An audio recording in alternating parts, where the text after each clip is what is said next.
پچھلے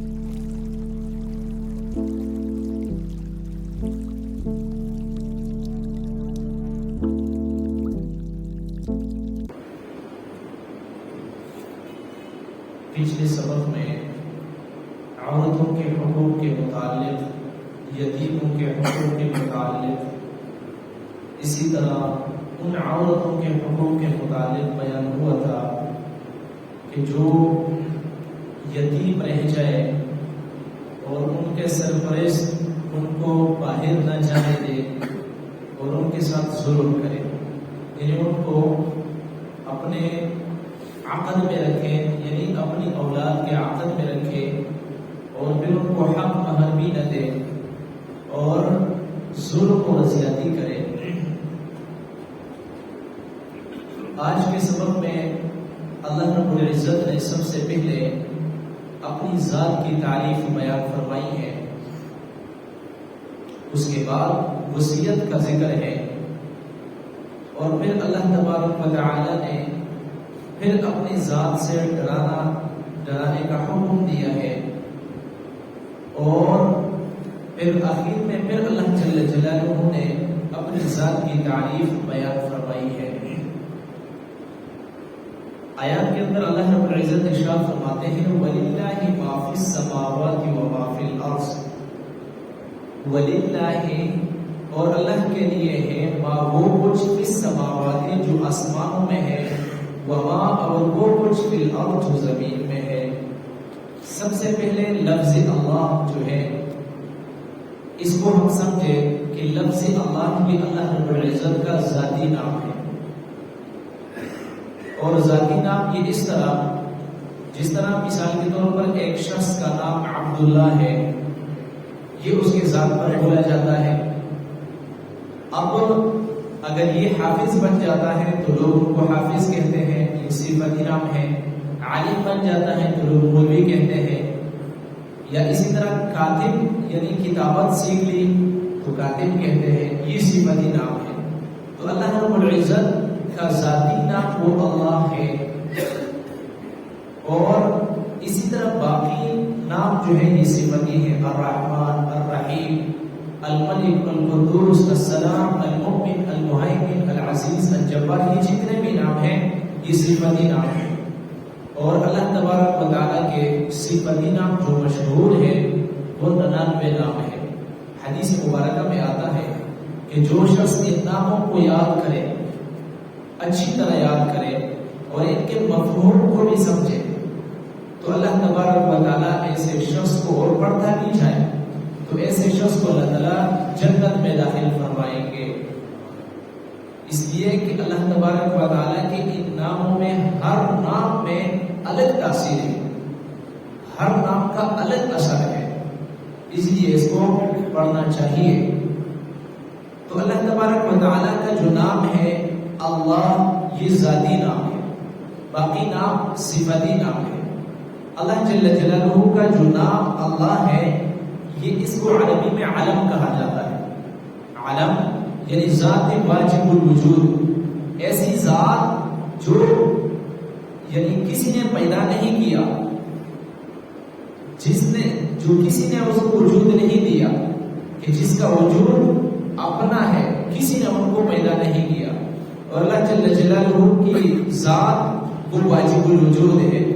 یعنی محتاج نہیں ہے کسی کی، باقی ساری مخلوق محتاج ہے۔ ایک اللہ کو اگر ہم سمجھے تو ہمارا ایمان مکمل، ایک اللہ کو اگر ہم سمجھے تو ہمارے جنت کے لیے کافی ہے۔ صحابہ نے صرف اللہ کو سمجھا تھا، اللہ کے ساتھ اپنا لو لگایا تھا، اللہ کو پا لیا تھا، اس لیے جنت کی بشارتیں مل گئی۔ بلال رضی اللہ تعالی عنہ کے اوپر ظلم ہو رہا تھا جب وہ ایمان لائے، تو لیکن اللہ کا یہ نام، اللہ کے ساتھ محبت، یہ احد اس نے اپنے دل میں اتارا تھا۔ اور پھر جب ظلم ہو رہا تھا، کوڑے پڑے تو بھی بولا احد، پتھر پڑے تو بھی بولا احد، زنجیر لگائی گئی تو بھی بولا احد، تپتی ریت پر لٹایا گیا تو بھی بولا احد، گرم انگاروں پر، جلتے انگاروں پر ڈالا گیا تو بولا احد۔ ابو جہل کے کوڑے پڑے، بولا احد۔ ابو لہب کے کوڑے پڑے، بولا احد۔ عقبہ کے کوڑے پڑے، بولا احد۔ ولید کے کوڑے پڑے، بولا احد۔ عتبہ کے کوڑے پڑے، بولا احد۔ امیہ کے کوڑے پڑے، بولا احد۔ حضرت بلال رضی اللہ تعالی عنہ نے اس احد کو اپنے دل کے اندر ایسا اتار دیا تھا کہ رسول اللہ صلی اللہ علیہ وسلم نے ارشاد فرمایا کہ جنت میں جب میں جنت میں داخل ہوگا تو میرے سواری کی لگام حضرت بلال رضی اللہ تعالی عنہ کے ہاتھ میں ہوگی اور میرے ساتھ ساتھ جنت میں داخل ہوں گے۔ آج یہی احد کو ہم اپنے دل میں اتار دیں تو اللہ رب العزت وہی اللہ ہے جس نے صحابہ کرام کو یعنی جہالت سے نکال کر رضی اللہ عنہ و رضوا عنہ کا درجہ دے دیا، رسول اللہ صلی اللہ علیہ وسلم کے ساتھی بنا دیے، اور قرآن مجید میں ان کا ذکر بلند یعنی جیسے کہ بلند اعتبار سے ان کا ذکر ہوا۔ تو اللہ جل جلالہ کی ذات ایسی ذات ہے کہ جو کسی سے پیدا نہیں۔ قل هو اللہ احد اللہ الصمد، یعنی وہ ایسی ذات ہے کہ جو صمد ہے، بے نیاز ہے۔ ساری کائنات اگر اللہ تبارک و تعالی کی نافرمان ہو جائے،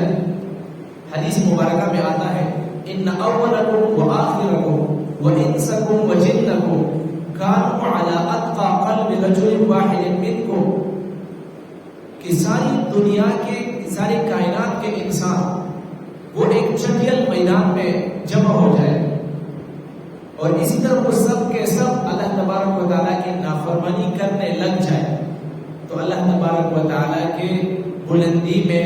اللہ جل جلالہ کی عزت میں، اللہ جل جلالہ کے مرتبے میں کمی ذرہ برابر نہیں کر سکتے۔ اسی طرح اگر سارے کے سارے فرمان بردار بن جائے پھر بھی اللہ تبارک و تعالیٰ کے عزت میں زیادتی نہیں کر سکتے۔ اور پھر اللہ جل حدیث مبارکہ میں آتا ہے کہ اگر یہ سارے کے سارے لوگ ایک چٹیل میدان میں جمع ہو جائے اور ہر شخص